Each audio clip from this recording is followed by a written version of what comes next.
Hello बेटा, हमने पिछले लेक्चर में ड्रिफ्ट वेलोसिटी के बारे में डिटेल में थोड़ा सा पढ़ा था कि उसकी जो फिजिक्स थी, किस तरह से ड्रिफ्टिंग होता हुआ एक इलेक्ट्रॉन एक एंड से दूसरे एंड की तरफ जाता है। जैसे कि मैं एग्जांपल देता हूँ आपको, ये आपका मान लो इलेक्ट्रॉन है और ये इस एंड ए से इस एंड बी तक आएगा, तो ये डायरेक्ट नहीं आएगा। अगर आप ऐसा सोचें कि यहाँ से सीधा यहाँ पर यूँ आ जाए, ऐसा नहीं होगा। ये ऐसे आएगा, ऐसे ऐसे ऐसे करता हुआ जिग जैग, ठीक है। इस तरह से दुनिया भर के इसके कोलिजन होंगे, तब जा कर के धीरे धीरे धीरे धीरे धीरे धीरे ये एक एंड से दूसरे एंड तक पहुंचेगा। मैंने प्लेटफॉर्म का जो है एग्जांपल लेकर के आपको समझाने की कोशिश वहाँ पर करी थी कि किस तरह से जो है आपका जो इलेक्ट्रॉन है वो एक एंड से दूसरे एंड पर टकराता टकराता पहुंचता है। गॉट द आइडिया और नॉट? तो उसको हम ड्रिफ्टिंग बोलते हैं, ठीक है। अब हम बात करेंगे ड्रिफ्ट वेलोसिटी को हम डिराइव करेंगे। इसको बेटा वीडी से रिप्रेजेंट करते हैं, ठीक है। वीडी से इसको रिप्रेजेंट करते हैं। और सबसे पहले तो आपको ये डायग्राम बनाना है और इसके बाद इसकी डेफिनेशन है। Drift velocity is defined as the average velocity. ये वर्ड यूज़ करना है आपको, एवरेज ज़रूर। Average velocity with which the free electrons get drifted. Drifted word मैंने यहाँ पर लिखा हुआ है। ये ड्रिफ्टेड मैंने समझा भी दिया क्या चीज़ होती है ड्रिफ्ट करना। Drifted towards the positive end of the conductor under the influence of an external electric field. आपने एक्सटर्नल इलेक्ट्रिक फील्ड यहाँ पर यूज़ की हुई है। ये देखिए एक्सटर्नल इलेक्ट्रिक फील्ड है।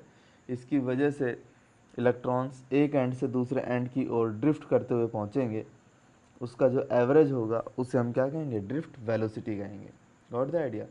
तो अब हम इसे डिराइव भी करेंगे बेटा। देखो हम इसको डिराइव कैसे करेंगे। मैंने ये मान लिया कि ये जो कंडक्टर है इसके अंदर बहुत सारे इलेक्ट्रॉन्स हैं, बहुत सारे इलेक्ट्रॉन्स हैं।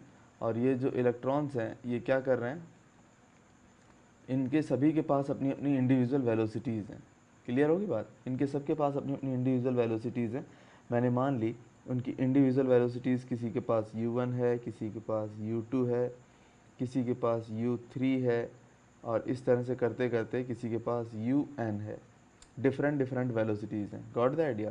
अब ये डिफरेंट वेलोसिटीज़ के साथ जो है रैंडम मोशन कर रहे हैं। अगर हमने इलेक्ट्रिक फील्ड अप्लाई नहीं करी है, जब तक हमने इलेक्ट्रिक फील्ड अप्लाई नहीं करी है, तो इनकी जो वेलोसिटीज़ हैं, कोई इस तरफ जा रहा है, कोई इस तरफ जा रहा है, कोई इस तरफ जा रहा है, ठीक है, कोई इस तरफ आ रहा है। एक बात बता रहा हूँ, ये तो सिर्फ एक इलेक्ट्रॉन के बारे में दिखा रहा है, वैसे एग्जांपल दे रहा हूँ आपको। तो जब मैं एवरेज निकालूंगा ना, इसका एवरेज, ये जो वेलोसिटीज़ आई हैं इसका जब मैं एवरेज निकालूंगा तो ये आपका जीरो आएगा। क्या आएगा? जीरो आएगा, क्योंकि रैंडम है सारे के सारे। तो vector u1 plus vector u2 plus vector u3 plus dash dash dash vector un divided by n, it will give you value zero. ये बड़ी इंपॉर्टेंट बात है, ठीक है। जब हम इलेक्ट्रिक फील्ड अप्लाई नहीं कर रहे हैं तो यहाँ मान के चलेंगे ई हमारा यहाँ पर कितना, ई की वैल्यू जब मैंने जीरो ले रखी है तो एवरेज वेलोसिटी कितनी निकली? इतनी आ गई। अब जैसे ही मैंने बेटा इलेक्ट्रिक फील्ड सिस्टम में अप्लाई करी, जैसे ही मैंने सिस्टम पे इलेक्ट्रिक फील्ड अप्लाई करी, तो जो आपका इलेक्ट्रॉन है ना, जैसे मैंने इलेक्ट्रिक फील्ड इस तरफ अप्लाई कर दी है, ये देख रहे हैं आप, ये इलेक्ट्रिक फील्ड मैंने अप्लाई कर दी लेफ्ट साइड में, तो जो इलेक्ट्रॉन था, ये जो इलेक्ट्रॉन था, ये ड्रिफ्ट करता हुआ एक एंड से दूसरे एंड की तरफ, देख रहे हैं आप कैसे जा रहा है, इस तरह से, फिर ये इधर जाता है, फिर ये इधर जाता है, फिर ये इधर आता है, लाइक दैट। इस तरह से मल्टीपल जो है ये कोलिजन होते जाते हैं और ये एक एंड से दूसरे एंड की तरफ ड्रिफ्ट करता हुआ पहुंचता है। ये आपका निगेटिव एंड है और ये आपका पॉजिटिव एंड है। इस तरह से ड्रिफ्ट करता हुआ पहुंचेगा, ठीक है।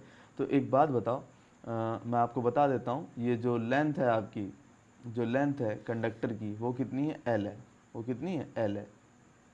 फिर से बता देता हूँ, ये लेंथ कितनी है? ये लेंथ आपकी एल है, एल। क्लियर है? और इलेक्ट्रिक फील्ड ई है, तो E is equal to V by L. ये तो आप जानते ही हैं, ये तो फार्मूला आप जानते हैं ना, E is equal to V by L का फार्मूला आप जानते हैं, पोटेंशियल ग्रेडियंट से निकल के आया था ये। कुछ याद आया बेटा? ये वही फार्मूला आपका, E is equal to V by L. अच्छा, अब एक बात बताना, ये जो इलेक्ट्रिक फील्ड है, ये इसके अंदर जितने भी इलेक्ट्रॉन्स होंगे सभी पे फोर्स अप्लाई करेगी नहीं करेगी? खूब अच्छी तरह सोचो।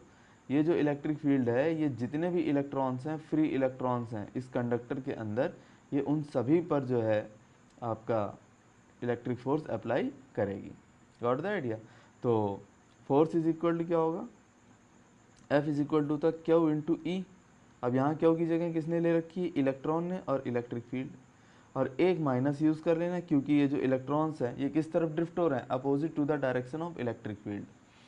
तो ये निगेटिव साइन क्या शो कर रहा है यहाँ पर, इस निगेटिव साइन का क्या मीनिंग है, ये निगेटिव साइन शो कर रहा है कि जो इलेक्ट्रॉन्स की ड्रिफ्टिंग है that is opposite to the direction of electric field. ये बात समझ में आ गई।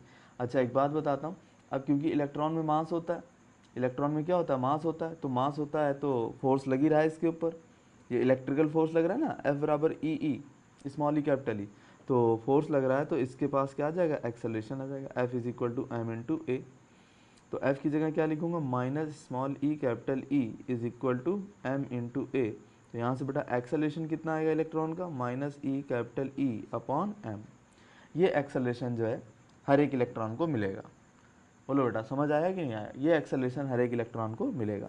अब आपको एक बात बताता हूँ, पर्टिकुलर इलेक्ट्रॉन्स के बारे में बात करना शुरू कर देता हूँ। मैं मान लो इलेक्ट्रॉन 1 की बात करता हूँ, किसकी बात करता हूँ, इलेक्ट्रॉन 1 की बात करता हूँ। तो इलेक्ट्रॉन 1 के बारे में क्या है आपके पास इन्फॉर्मेशन, इसकी इनिशियल वेलोसिटी कितनी थी, u1 थी। आपने इस पर इलेक्ट्रिक फील्ड में रखा है इसको, तो इसके ऊपर फोर्स लगना शुरू हो गया, तो एक्सेलरेशन कितना आ गया इसका, एक्सेलरेशन बेटा इसका आ गया minus of small E capital E upon M आ गया। और इसने मान लो τ1 टाइम तक जो है मोशन किया, ठीक है। टकराने से पहले मैं आपको बताता हूँ, बड़ी इंपॉर्टेंट बात बताने जा रहा हूँ। जैसे ये हमारा आपका इलेक्ट्रॉन 1 है और ये वाला जो है इलेक्ट्रॉन 2 है, ठीक है। तो इनके बीच में जो गैप दिख रहा है ना, ये गैप, ये जो गैप दिख रहा है आपको, ये वाला, ये जो गैप है, ये गैप जो है कवर करने में τ1 टाइम लगा, ठीक है। इतना टाइम लगा, मतलब कोलिजन के बीच का टाइम कितना, τ1 है। क्लियर होगी बात। अब एक बात बताओ, इसके पास इनिशियल वेलोसिटी है, इसके पास एक्सेलरेशन है, इसके पास टाइम है, तो हम इक्वेशन ऑफ मोशन लगा करके τ1 टाइम के बाद इसकी वेलोसिटी कितनी हो जाएगी, ऑब्वियस सी बात है एक्सेलरेट हो रहा है तो वेलोसिटी चेंज होगी। तो v1 is equal to u1 plus a times t1। आएगा कि नहीं आएगा, बोलो बेटा आएगा या नहीं आएगा, ये चीज़ें आएंगी। तो बस मैं अप्लाई कर देता हूँ वैल्यू यहाँ पर, तो ये आ जाएगा v1 is equal to u1 plus a τ1, ये तो पहले वाले का हो गया। क्लियर है, ये आपका इलेक्ट्रॉन नंबर 1 का केस हो गया। अब इसी तरह इलेक्ट्रॉन 2 की बात मैं कर सकता हूँ, इलेक्ट्रॉन 2 इसके साथ भी ये हो जाएगा भाई। तो इसके लिए डायरेक्टली देखता हूँ, v2 is equal to u2 और प्लस a τ2। क्लियर है। इसी तरह से इलेक्ट्रॉन 3 के लिए v3 is equal to u3 plus a τ3। ये किसके लिए, ये इलेक्ट्रॉन 3 की बात मैंने कर ली, इलेक्ट्रॉन 3। इसी तरह से आप जो है डैश डैश डैश करते हुए nth इलेक्ट्रॉन की बात भी कर सकते हैं। तो इलेक्ट्रॉन जो n है उसकी वेलोसिटी कितनी हो जाएगी, उसकी वेलोसिटी कितनी हो जाएगी वो बताता हूँ बेटा आपको। वो हो जाएगी जाकर के vector vn is equal to vector un plus a times τn। ये सारी वेलोसिटीज आ जाएंगी सारे इलेक्ट्रॉन्स की। अब मैं क्या करूँगा, इसकी फिर से मैं एवरेज वेलोसिटी निकाल लूँगा। क्या निकाल लूँगा, एवरेज वेलोसिटी निकाल लूँगा। तो उस एवरेज वेलोसिटी को मैं ड्रिफ्ट वेलोसिटी कहूँगा। ये जो है एक्सेलरेशन लगने के बाद जो इनकी वेलोसिटीज़ आ गई हैं उसका मैं फिर से एवरेज निकालूंगा और उस एवरेज को ड्रिफ्ट वेलोसिटी बोलूँगा। तो vd is equal to vector v1 plus vector v2 plus vector v3 dash dash dash plus vector vn और डिवाइडेड बाय क्या, n, ये कर दूंगा। अब ज़रा फार्मूले में वैल्यू पुट करते जाओ आप, vd, ठीक है। v1 कितना आ रहा है बेटा, v1 आ रहा है u1 प्लस a τ1, एक काम हो गया। यह आ जाएगा u2 plus a τ2 plus dash dash dash, यह आ जाएगा un प्लस a τn और डिवाइडेड बाई क्या, n। बोलो इतनी बात में कोई दिक्कत है, यहाँ तक कोई प्रॉब्लम नहीं है। अब देखना बेटा vd इज इक्वल टू क्या आएगा, ऐड कर लेता हूँ, यह आ जाएगा u1 plus u2 plus dash dash dash U N, ये आ गया? बोलो भाई कैसे आ गया, मैं बताता हूँ। ये देखो यहाँ से u1, यहाँ से u2 और यहाँ से un आया या नहीं आया? इनको आपने एक ब्रैकेट में ले लिया, इनको एक ब्रैकेट में ले लिया। प्लस अब ज़रा ध्यान दें, a tau 1, a tau 2, a tau n, तो a कॉमन आ रहा है कि नहीं आ रहा है? a आप बाहर ले लो, अंदर क्या बचेगा? Tau 1 tau 2 plus dash dash dash कितना? टाउ n, और डिवाइडेड बाय कितना? Divided by n। क्लियर होगी बात? अब अगला स्टेप क्या होगा मैं आपको बताता हूँ। अब आप क्या करें, इस n से इसके नीचे भी डिवाइड करना है और इसके नीचे भी आपको डिवाइड करना है, दोनों के नीचे डिवीजन है इसका, दोनों को डिवाइड करेंगे कि नहीं करेंगे? तो देखो बेटा क्या आएगा, जब मैं u वाले के नीचे इसको डिवाइड करता हूँ, किसके नीचे डिवाइड करता हूँ? u वाले के नीचे डिवाइड करता हूँ, तो u1 plus u2 plus dash dash dash un, और जब इसको मैं n से डिवाइड करता हूँ ये चीज़ आ जाती मेरी, इसमें तो कोई दिक्कत नहीं। और आप गौर करो, शुरू में ही मैंने इसकी वैल्यू क्या बता दी थी? 0। जब मैंने इलेक्ट्रिक फील्ड अप्लाई नहीं करी थी और जो वेलोसिटीज़ थी इंडिविजुअल उनका एवरेज निकाला था, तो वो कितना आया था? 0। तो ये चीज़ तो हो गई 0। अब दूसरी चीज़ मेरे पास क्या बची हुई है बेटा, वो बताता हूँ। देखो वो बची हुई है a times tau 1 plus tau 2 plus dash dash dash tau n, और डिवाइडेड बाय कितना? n। क्लियर है? अब इसमें जो ये वैल्यू है, ये जो वैल्यू है, ये जो कोलिजन के बीच के टाइम है उनका एवरेज है। जो आपके इलेक्ट्रॉन हैं, जैसे एक इलेक्ट्रॉन ये रहा, दूसरा इलेक्ट्रॉन ये रहा, तो इनके बीच में जो कोलिजन होने जा रहा है उसमें जो टाइम का लैप्स आएगा ये उन टाइम्स का एवरेज है, क्योंकि हर एक इलेक्ट्रॉन का इंडिविजुअल कोलिजन होना है, किसी का किसी के साथ, किसी का किसी के साथ, तो हर एक अपने कोलिजन में टाइम लेंगे, तो उन टाइम का जो एवरेज है उसे उसका ये जो टाइम है उनका जो एवरेज है उसका उसकी वैल्यू है ये, ठीक है। और इसी को कहेंगे रिलैक्सेशन टाइम। क्या कह देंगे इसे? रिलैक्सेशन टाइम, रिलैक्सेशन टाइम कह देंगे इसे, और इसे रिप्रेजेंट कर देंगे किससे? टाउ से। तो ये पूरी वैल्यू जो है मैं टाउ से रिप्रेजेंट कर दूंगा, तो मेरी वैल्यू क्या आ जाएगी? ये आ जाएगी V D is equal to A times tau. V D is equal to क्या आ जाएगा? ए टाइम्स टाउ। आ गया या नहीं आ गया? टाउ यहाँ पर क्या है? रिलैक्सेशन टाइम है। अब दिमाग लगाओ, V D is equal to A times tau आया ना, अब हम चलते हैं ए की वैल्यू पुट कर देते हैं। तो देखो बेटा क्या आएगा, ए की वैल्यू जैसे मैं पुट करूँगा तो क्या आएगा वो बताता हूँ आपको, ठीक है। तो V D is equal to A times tau आ गया, और यहाँ पर ए कितना था? Minus of small E capital E by M into tau, ये आ गई आपकी ड्रिफ्ट वेलोसिटी, ठीक है। माइनस साइन ये शो कर रहा है यहाँ पर कि जो ड्रिफ्टिंग हो रही है that is against the direction of electric field. तो आप इसको चाहो तो हटा सकते हो, तो वी डी कितना आ जाएगा? ये आ जाएगा स्मॉल ई capital E tau upon M, ये वैल्यू आ जाएगी। गॉट द आइडिया और नॉट? ये वैल्यू आएगी। तो इस तरह से जा करके पूरा कंसेप्ट आपका कंप्लीट होता है। Got the idea? बड़ा सिंपल, फिजिक्स तो बड़ी सिंपल थी, फिजिक्स में कोई दिक्कत नहीं थी। और जब इस फिजिक्स को मैंने मैथमेटिकली फॉर्मुलाइज करने की कोशिश की है, तो कुछ मैंने चीज़ें जो है कॉमन सेंस से वहाँ पर मैंने डिराइव की हैं। जैसे मैंने इंडिविजुअल वेलोसिटीज़ मान ली u1 u2 u3 un, उनका एवरेज निकाल लिया, वो जीरो आएगा जब इलेक्ट्रिक फील्ड जीरो थी। इसके बाद मैंने देखा कि जब इलेक्ट्रिक फील्ड अप्लाई कर देता हूँ, तो इलेक्ट्रिक फील्ड अप्लाई करने के बाद क्या होता है? इलेक्ट्रिक फील्ड अप्लाई करते ही उनको, हर एक इलेक्ट्रॉन को एक फोर्स मिलेगा, फोर्स मिलेगा तो एक्सेलरेशन आएगा, एक्सेलरेशन आएगा तो उनकी वेलोसिटीज़ चेंज हो जाएंगी। उन चेंज्ड वेलोसिटीज़ का मैंने एवरेज निकाला, उसको मैंने क्या नाम दे दिया? Drift velocity. उसमें जो है बस डेरिवेशन आपको सॉल्व कर लेना, इस तरह से आपका आंसर आ जाएगा। V D is equal to small E capital E tau by M. हर एक का अपना मीनिंग है। वी डी ड्रिफ्ट वेलोसिटी है, ई इलेक्ट्रॉन का चार्ज है, capital E applied electric field है, टाउ रिलैक्सेशन टाइम है, और स्मॉल एम इलेक्ट्रॉन का मास है। इस तरह से आपका जो है ड्रिफ्ट वेलोसिटी की डेरिवेशन कंप्लीट होती है। गॉट द आइडिया बेटा? इसमें तो कोई दिक्कत नहीं है, ठीक है बेटा। अब हम जो अगला टॉपिक करने जा रहे हैं वो है हमारा मोबिलिटी का। किस चीज़ का? मोबिलिटी का। मोबिलिटी का मतलब किसी भी मटेरियल के अंदर जो फ्री इलेक्ट्रॉन्स हैं, जो आपका कंडक्टर है उसके अंदर जो फ्री इलेक्ट्रॉन्स है वो कितने मोबाइल हैं, ठीक है। मतलब हम इलेक्ट्रिक फील्ड अप्लाई करेंगे, जैसे ही हमने इलेक्ट्रिक फील्ड अप्लाई करी कंडक्टर के अक्रॉस, ठीक है, जैसे मान लो ये आपका कंडक्टर है, इसके अक्रॉस जैसे ही आपने इलेक्ट्रिक फील्ड अप्लाई करी तो इलेक्ट्रॉन ड्रिफ्ट होंगे। तो गिवन इलेक्ट्रिक फील्ड पर उनमें कितनी ड्रिफ्ट वेलोसिटी आ रही है उसको मोबिलिटी बोलते हैं। तो मटेरियल टू मटेरियल ये वेरी करती है मोबिलिटी। नहीं समझ में आई बात? अरे मान लो मैंने इलेक्ट्रिक फील्ड 100 अप्लाई करी, तब चेक किया इलेक्ट्रॉन की ड्रिफ्ट वेलोसिटी कितनी है।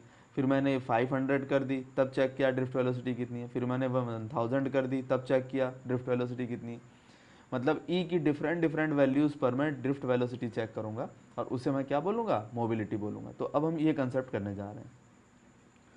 तो बेटा जैसा मैंने आपको बताया मोबिलिटी के बारे में कि जब मैं डिफरेंट डिफरेंट इलेक्ट्रिक फील्ड की वैल्यूज़ को अप्लाई करूँगा किसी कंडक्टर के अक्रॉस, तो जैसे कि ये मेरा मान लो कंडक्टर है, इसके अक्रॉस मैंने डिफरेंट डिफरेंट इलेक्ट्रिक फील्ड की वैल्यू अप्लाई करी है, इस डायरेक्शन में मैं इलेक्ट्रिक फील्ड अप्लाई कर रहा हूँ।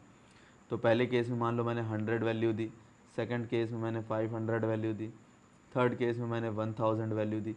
तो ऑब्वियस सी बात है जो ड्रिफ्ट वेलोसिटीज़ आएंगी वो डिफरेंट होंगी। तो mobility is defined as the drift velocity attained by the electrons while we are applying electric field across the conductor. Got the idea? तो mu इज इक्वल टू होता है VD/E। अब electron भी mobile होते हैं और आपके होल्स भी मोबाइल होते हैं। ठीक है, इलेक्ट्रॉन्स हैं जैसे ये आपके इलेक्ट्रॉन्स हैं, ये भी मूव करते हैं कि नहीं करते हैं, और होल्स भी मूव करते हैं। अब आप कहेंगे होल्स क्या होते हैं? इलेक्ट्रॉन जो साइड छोड़ के आता है उसको होल बोलते हैं, उस पर पॉजिटिव चार्ज होता है, वो भी ड्रिफ्ट करते हैं बेटा। तो दोनों ही अगर ड्रिफ्ट करते हैं तो दोनों में मोबिलिटी होगी। तो जब इलेक्ट्रॉन की बात करूंगा तो म्यू ई लिखूंगा, तो यहाँ पर ड्रिफ्ट वेलोसिटी इलेक्ट्रॉन की लिखूंगा, इलेक्ट्रिक फील्ड अप्लाइड होगी। जब होल्स की बात करूंगा तो म्यू एच लिखूंगा और ये हो जाएगा V H drift velocity for holes upon electric field. Got the idea? तो इस तरह से हमारी ये प्रॉब्लम सॉल्व होती है। मोबिलिटी जो है इस तरह से हमारी आती है, फार्मूलाइज इस तरह से होती है। ये फार्मूला फिजिक्स का, ये फार्मूला वहाँ पर डेवलप होकर के आएगा। ठीक है, अब हम इसकी डेफिनेशन करेंगे। The total current in the conducting material is the sum of the currents due to positive current and negative current. बिल्कुल ठीक है। तो सिस्टम के अंदर जो टोटल करंट आएगी उसके लिए रिस्पॉन्सिबल कौन है? एक तो इलेक्ट्रॉन रिस्पॉन्सिबल है और एक होल्स रिस्पॉन्सिबल है। तो इलेक्ट्रॉन जो करंट देंगे और होल्स जो मिलकर के करंट देंगे वो टोटल करंट सिस्टम के अंदर आएगी। ठीक है, ये अलग बात है उनकी डायरेक्शन किधर ही हो, हमारा उससे मतलब नहीं है, लेकिन ये है कि टोटल करंट इलेक्ट्रॉन और होल्स दोनों की वजह से आएंगी। अब मैं बेटा बात करूंगा एसआई यूनिट मोबिलिटी की। तो क्योंकि म्यू इज इक्वल टू होता है VD/E, क्या होता है? VD/E होता है। अब VD क्या है? ड्रिफ्ट वेलोसिटी, और E क्या? इलेक्ट्रिक फील्ड है। और E बराबर क्या होता है? V/L। VD is equal to, ये हो गया V/L। अब ये L यहाँ आ जाएगा तो ये हो जाएगा VD into L upon potential. तो यहाँ से आप इसकी यूनिट बड़ी आसानी से निकाल सकते हैं।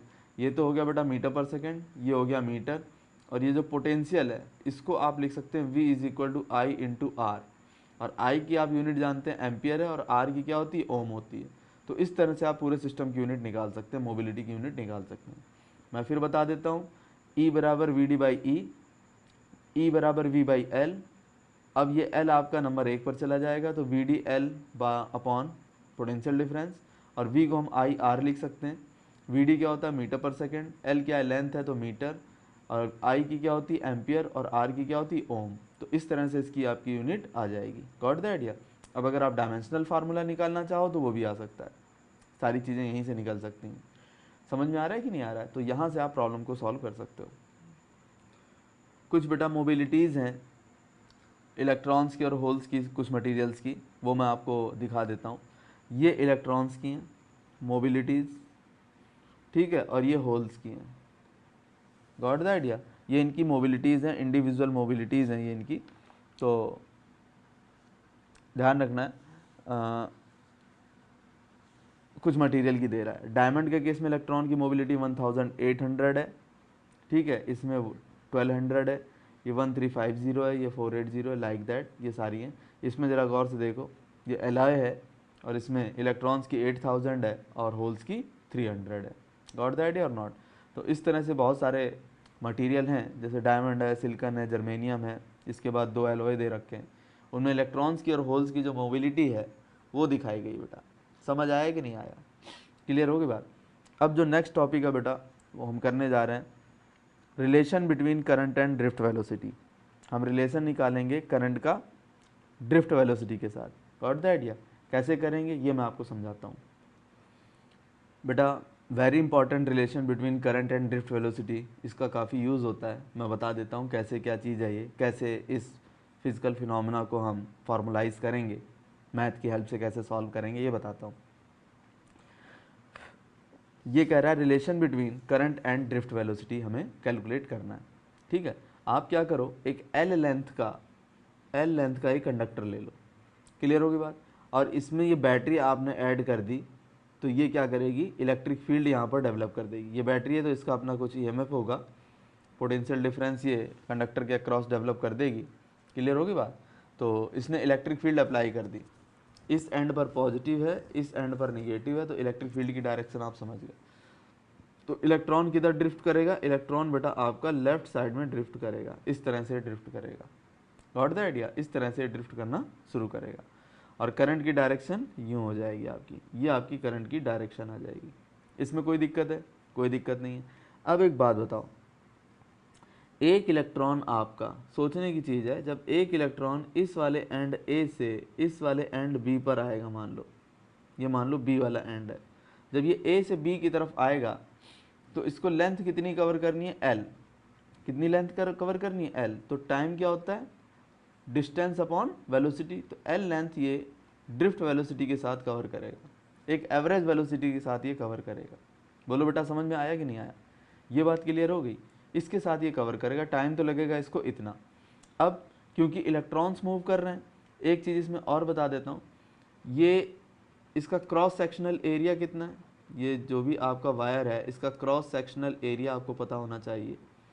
क्रॉस सेक्शनल एरिया समझते हो बेटा, क्रॉस सेक्शनल एरिया ये है कैपिटल ए, ये है क्रॉस सेक्शनल एरिया, ये जो दिख रहा है ना इसका, ये क्रॉस सेक्शनल एरिया होता है, ये ए है, कोई दिक्कत नहीं, क्रॉस सेक्शनल एरिया इसका ए है।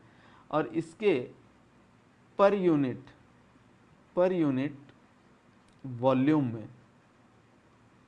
वॉल्यूम में इलेक्ट्रॉन्स कितने, इन per unit volume number of electrons ये दे रखे हैं बेटा n। पर यूनिट वॉल्यूम में नंबर ऑफ इलेक्ट्रॉन्स कितने होते हैं, n होते हैं, ये हमें ध्यान रखना है। पर यूनिट वॉल्यूम का मतलब एक छोटी सी जगह ले ली, पर यूनिट जगह ले ली, इसमें इलेक्ट्रॉन्स कितने हैं इसके, n है। गॉट द आइडिया, इसमें तो कोई दिक्कत नहीं है, यहाँ तक समझ में आ गया। अब आपको बताता हूँ करंट क्या होती है, I इज इक्वल टू होती है Q/T, पढ़ रखा आपने। और Q इज इक्वल टू क्या होता है, N into E by T. तो ये करंट आ गई आपकी, कोई दिक्कत नहीं है, यहाँ तक तो समझ में आ रहा है। ठीक है, अब यहाँ पर n क्या है, यहाँ पर n है पर यूनिट वॉल्यूम में इलेक्ट्रॉन। तो पूरे के पूरे कंडक्टर के अंदर कितने इलेक्ट्रॉन्स होंगे ये बताओ। पर यूनिट वॉल्यूम में अगर n है तो पूरे कंडक्टर में कितना चार्ज होगा, आपको ये कैलकुलेट करना पड़ेगा, वो मैं बता देता हूँ पूरे में कितना चार्ज होगा। देखो बेटा, एक छोटे से हिस्से में तो n था, मतलब एक छोटे से वॉल्यूम में, एक यूनिट वॉल्यूम में, 1 यूनिट वॉल्यूम में कितना था, 1 यूनिट वॉल्यूम में टोटल इलेक्ट्रॉन कितने थे, n थे। तो इसका टोटल वॉल्यूम कितना है, एरिया इंटू लेंथ, ये टोटल वॉल्यूम है। इसमें कितने इलेक्ट्रॉन होंगे, ये हो जाएंगे an into A into L, इतने इलेक्ट्रॉन हो जाएंगे। तो यहाँ आएगा जो टोटल चार्ज आएगा वो आएगा n इंटू ए इंटू एल, और E से मल्टीप्लाई कर दूंगा तो ये चार्ज में कन्वर्ट हो गया, और अपॉन टाइम, ये आ गया आपका I। क्लियर है। तो I इज इक्वल टू आ जाएगा अब n इंटू ए इंटू एल इंटू ई, और टाइम की जगह क्या लिखूंगा, L अपॉन वी डी। क्या लिखूंगा, L अपॉन वी डी लिख दूंगा। अब ये वी डी कहाँ चला जाएगा, यहाँ चला जाएगा। क्लियर है। और आपका ये जो L है इस L को कैंसिल कर देगा कि नहीं कर देगा, खूब अच्छी तरह सोच लो। यहाँ तक समझ में आया कि नहीं आया। अब क्या होगा, I इज इक्वल टू आ जाएगा आपका NeAV-D, ये रिलेशन आपका डेवलप होकर के आ जाएगा, इस तरह से ये रिलेशन डेवलप हो जाएगा। बोलो समझ आया कि नहीं आया। मैं फिर बता देता हूँ, मैंने पर यूनिट में कितना इलेक्ट्रॉन माना था, मैंने पर यूनिट में n इलेक्ट्रॉन माने थे, ये रहे। एक यूनिट वॉल्यूम में n इलेक्ट्रॉन है, तो टोटल कितने इलेक्ट्रॉन हुए, टोटल इलेक्ट्रॉन हो गए NaL। ठीक है, क्योंकि ये जो भी आपका सिलेंड्रिकल आपको कंडक्टर दिख रहा है इसका वॉल्यूम कितना होगा, A इंटू एल होगा, कितना होगा, A into L, area into length. तो टोटल इलेक्ट्रॉन इतने हो गए। क्लियर होगी बात। अच्छा, अब आपको मैंने ये बताना है कि टाइम कितना लेता है एक इलेक्ट्रॉन एक एंड से दूसरे एंड तक पहुंचने में। T टी बराबर होता है डिस्टेंस अपॉन वेलोसिटी। तो एल लेंथ उसको कवर करनी थी और वेलोसिटी वी डी थी। तो कितना टाइम लिया ये आपको पता चल गया। क्लियर है। अब I is equal to Q by T, I is equal to N E by T, Q is equal to मैंने एन ई लिख दिया। ये तो अभी मैंने पर यूनिट वॉल्यूम लिखा, ध्यान रखना ये पर यूनिट वॉल्यूम का केस था, पर यूनिट वॉल्यूम एक छोटे से हिस्से में जो चार्ज आया उसकी वजह से था। तो टोटल सिस्टम में कितना चार्ज है, तो ए इंटू एल से मल्टीप्लाई कर दूंगा तो टोटल आपको पता चल जाएगा।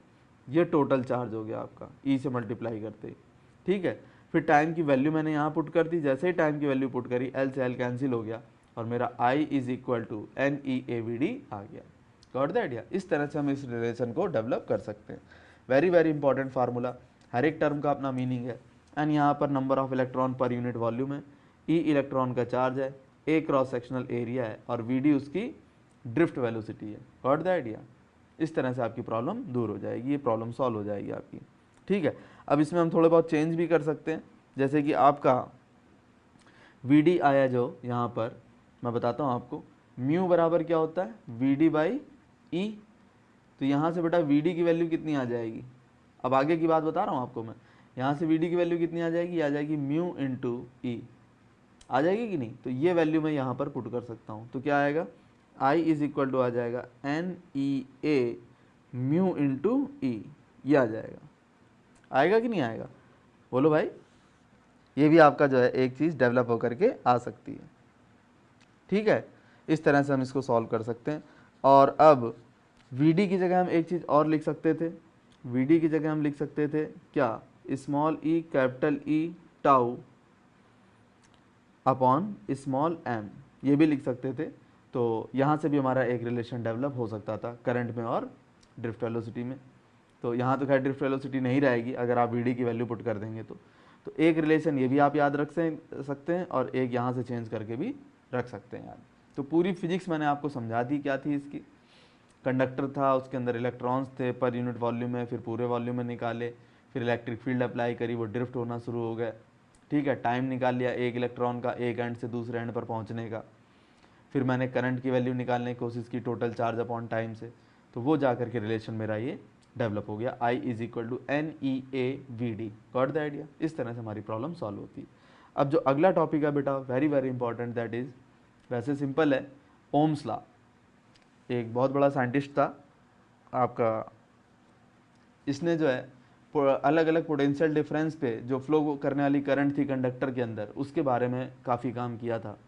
तो अब हम अगले टॉपिक में वो काम करते हैं, ओम्स लॉ को डिस्कस करते हैं।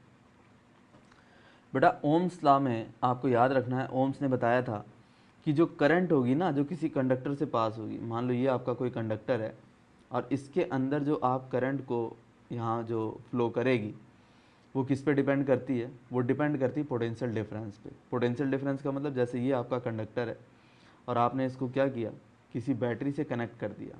किससे कनेक्ट कर दिया, बैटरी से कनेक्ट कर दिया। ये पॉजिटिव है और ये निगेटिव है। क्लियर है। तो करंट इस तरह से फ्लो करेगी। तो जो करंट का अमाउंट होगा ना वो किस पे डिपेंड करेगा, इस बैटरी की ताकत पे डिपेंड करेगा।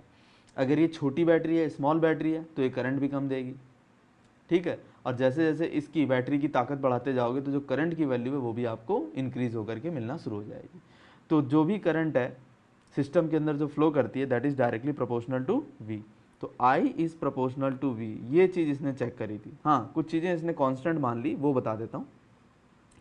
कंडीशंस ऑफ द कंडक्टर से टेम्परेचर, मैकेनिकल स्ट्रेस, इनको आपने कांस्टेंट रखना है, टेम्परेचर वगैरह चेंज नहीं करना है। ठीक है, टेम्परेचर चेंज मत होने देना। तो जितना आप वोल्टेज उसके अक्रॉस दोगे, जितना आप पोटेंशियल डिफरेंस क्रिएट कर सकते हो ए और बी एंड के बीच में, उतनी ज़्यादा आप करंट की वैल्यू को वहाँ ले सकते हो। ठीक है, तो ओम्स ने यही काम किया था। उसने क्या किया, ये जो बैटरी है इसको रेगुलेट कर लिया, इसको रेगुलेट किया। कभी जो है डिफरेंट पोटेंशियल देता था, इतना दिया, फिर और बढ़ाया, फिर और बढ़ाया, फिर और बढ़ाया, फिर और बढ़ाया, लगातार जो है वैल्यूज़ को बढ़ाता जाएगा और इसके करस्पॉन्डिंग ये करंट को चेक करता जाएगा। Got the idea. तो डिफरेंट पोटेंशियल की वैल्यू पर इसने डिफरेंट करंट्स को मेज़र किया। तो ये ग्राफ इसका स्ट्रेट लाइन आ गया। ठीक है, उसके जो ऑब्जर्वेशन थे उसके बेस पे जो ग्राफ बनाया वो कैसा आ गया, वो एक स्ट्रेट लाइन आ गया, जैसा कि आपको दिखाई दे रही है। ये स्ट्रेट लाइन आ जाएगी। ये पोटेंशियल इस तरफ रीड कर रहे हैं और इस तरफ करंट रीड कर रहे हैं। तो V is proportional to I, या I is proportional to V, तो इसको लिख सकता हूँ V is proportional to I, या V is equal to I into R. Clear होगी बात? V is equal to I into R. V potential difference है अक्रॉस द कंडक्टर, I उसके अंदर फ्लो करने वाली करंट है, और R क्या है? रेजिस्टेंस है कंडक्टर का। बोलो बेटा समझ आया कि नहीं आया? तो ये चीज़ आपको ध्यान रखनी ओम्स लॉ के अंदर। कुछ कंडीशंस को हम कांस्टेंट रखेंगे, इसके बाद पोटेंशियल की डिफरेंट डिफरेंट वैल्यूज़ पे हमें करंट की डिफरेंट डिफरेंट वैल्यूज़ मिलेंगी। क्लियर होगी बात? अब इसका एक छोटा सा डेरिवेशन है, उसे भी हम कर लेते हैं, ठीक है? तो आसानी रहेगी हमारे काम में। Got the idea? Thank you.